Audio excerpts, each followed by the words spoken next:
So in this KOHO Financial tutorial video, I am going to be showing you guys how to add money to your account on KOHO Financial.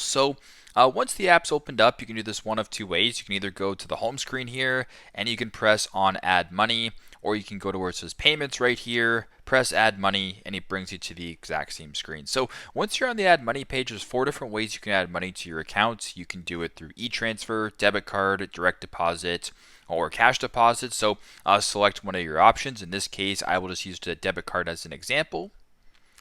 Once you're on this page right here, you can go ahead and see how much, or I guess, edit how much money you want to add to your account. So if you wanted to add $100, you'd press 100. You can also just edit it manually, and if all looks good, go to the bottom and press continue.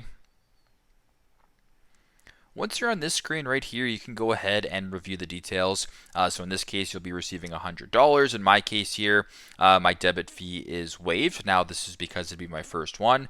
You can upgrade the account, or you can just go ahead and see what you got. But once you go here, go to the bottom and press on add payment method to select your payment method. And if all looks good, go to the bottom, press on add $100 or add how much money, and then you can add money to your account that way. So pretty simple, pretty straightforward. That is how to add money to your account on KOHO Financial. Thanks again for watching, and I hope this video helps.